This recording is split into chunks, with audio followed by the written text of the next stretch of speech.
Tradisi Natal tuh identik dengan dekorasi meriah pohon Natal dan Santa Claus yang lucu. Bener gak?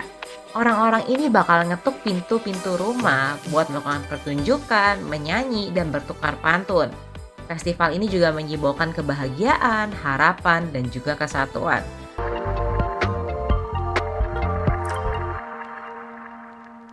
Guys, kalian kalau dengar kata Natal, yang kebayang apa nih?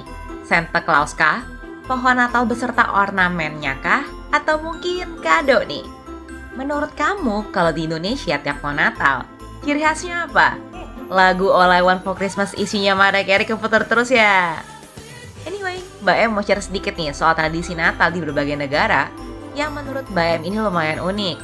Yang pertama, ada tradisi yang dikenal dengan nama The Yule Goat dari negara Swedia. Orang Swedia bakal ngebuat patung kambing jerami raksasa setinggi 13 meter yang dikenal juga dengan kesebutan kambing Yevle sebagai simbol untuk merayakan Natal. Patung kambing ini pertama kali dibangun di tahun 1966 di alun-alun kota. Dan setiap tahunnya, kambing ini bakal dibangun di tempat yang sama karena nantinya bakal dikunjungi oleh masyarakat setempat. Tapi nih, saking terkenal si patung kambing, ada aja nih cobaan buat dia. Sampai hari Natal 2023 kemarin, dari semua patung kambing yang dibuat setiap tahunnya nih dari tahun 1966, cuma 16 aja yang bisa bertahan utuh sampai acaranya kelar. Bayangin, 42 dari 58 patung kambing ini bernasib miris. Karena ada yang dihancurin dengan stik lah, ditembak dengan panah berapi lah, dibakar, digilas, sampai dimakanin burung juga ada. Even ada satu yang jadi target pencurian dengan helikopter, tapi ya untungnya nggak kesampean yang itu. Kalau ngeliat track recordnya nih, kayaknya si kambing Yeve ini emang butuh buat dijaga baik-baik ya, biar tradisinya tuh bisa jalan secara mulus. Tapi mungkin juga gara-gara vandalisme itu, mereka tuh sampai live streamingin si kambing Yeve ini di YouTube loh. Kemudian yang kedua ada yang namanya Mary Louise. Ini tradisi yang berasal dari Wales nih. Biasanya tuh dilakuin pada musim dingin. Kata Mary Louise sendiri dapat diartikan sebagai kuda abu-abu atau kuda suci dalam bahasa Wales. Tradisi ini melibatkan sekelompok orang yang berkeliling desa sambil ngebawa sebuah sosok berupa tengkorak yang dihiasi. Tengkoraknya sendiri bisa jadi tengkorak asli maupun replika yang dibuat dari plastik ataupun kayu. Hiasnya bisa dengan bunga, pita, hiasan mata, manik-manik, dan juga kain yang bikin mereka ini kelihatan lebih hidup. Even nih, mereka tuh bikin rahangnya si Mary Louise ini bisa gerak loh. Jadi dia bisa buka tutup mulutnya nih ceritanya pas lagi ngomong. Orang yang bawa si Mary Louise ini biasanya tuh pakai pakaian yang gelap biar nggak kelihatan tuh di balik kain putihnya. Ini buat nunjukin kalau si Mary Louise itu tuh kayak ilusinya dia masih hidup gitu. Nah, orang-orang ini bakal ngetuk pintu-pintu rumah buat melakukan pertunjukan, menyanyi, dan bertukar pantun. Ini tuh ritual yang dikenal dengan nama Panko. Kalau kalah nih, si Mary Louise ini akan ninggalin rumah itu dan langsung pindah ke rumah lain. Tapi sebenarnya ini jarang banget terjadi karena dipercaya kalau si Mary Louise ini bisa masuk ke rumah mereka, Mary Louise itu akan membawain keberuntungan. Jadi biasanya penghuni rumahnya tuh sengaja ngalah nih. Anyway, saking populernya tradisi ini, sampai sekarang nih warga Wales tuh masih ngerayainnya buat nyambut Natal loh. Kita lanjut yang ketiga. Ada dari Jepang. Di Jepang itu perayaan Natal identik sama KFC. Ini promosinya pintar banget dari KFC Jepang. Soalnya di Jepang sendiri tuh gak ada tradisi khusus soal Natal. So di tahun 1974, mereka nih bikin kampanye pemasaran yang dikenal dengan sebutan Kurismasu Niwa Kentucky, yang berarti Kentucky untuk Natal. KFC Jepang ini promosiin paket khusus ayam goreng sebagai pengganti hidangan Natal tradisional ala Western macam kakun panggang. Semenjak saat itu, orang-orang Jepang tuh jadi kayak ke program kalau mau ngerayain Natal mereka makan KFC. Bahkan nih penjualan KFC di Jepang bisa meningkat sampai 10 kali lipat dari biasanya. Dan juga nih kalau mau beli KFC saat Natal di sana, mungkin tuh kamu harus order dari 1 minggu sebelumnya guys. Kalau nggak ya siap-siap aja antri panjang. Yang keempat ada Giant Lantern Festival atau Likligan Parul dalam bahasa Tagalog. Ini tuh festival tahunan di Filipina yang nampilin lentera raksasa indah dan bercahaya. Festival ini berasal dari San Fernando, Pampanga, Filipina. Likligan Parul diadakan setiap bulan Desember sebagai bagian dari perayaan Natal. Biasanya ini seminggu sebelum malam Natal nih. Kota San Fernando ini karena si tradisi Likligan Parul ini jadi dikenal sebagai Christmas Capital of the Philippines. Jadi di festival ini masyarakat bakal nampilin lentera yang terdiri dari ribuan lampu yang ngelambangi bintang Bethlehem.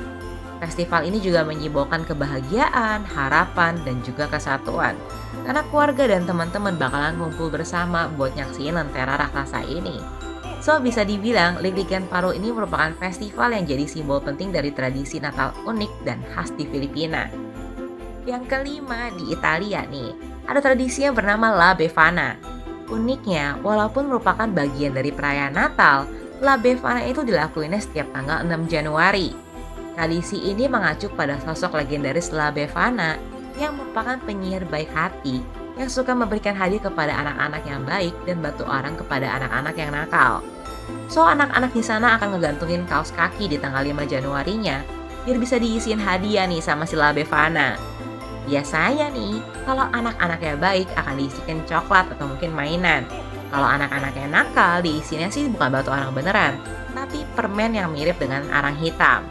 So, sebenarnya La Befana ini mirip banget kan ya sama perayaan yang ada Santa Claus-nya.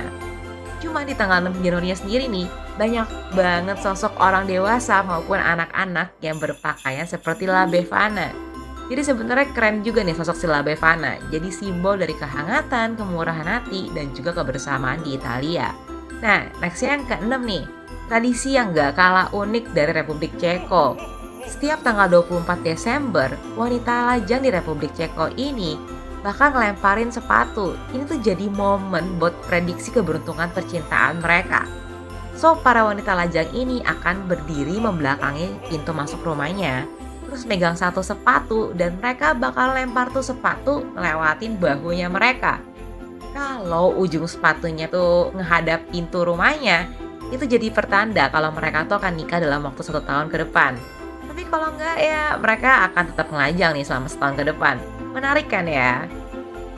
Next yang ke-7 dari Guatemala. Ada tradisi Natal yang dirayain setiap 7 Desember dan dikenal dengan sebutan La Quema del Diablo atau Burning of the Devil. Sejak abad ke-17, orang Guatemala tuh percaya kalau ngebakar patung iblis bisa ngebersihin rumah mereka dari kejahatan dan kemalangan yang dialami di tahun sebelumnya. Jadi pada hari itu, semua penghuni rumah akan ngumpulin sampah dari rumahnya, terus numpukin di luar, dan di atasnya ditaruh patung berbentuk iblis, kemudian ngebakarnya.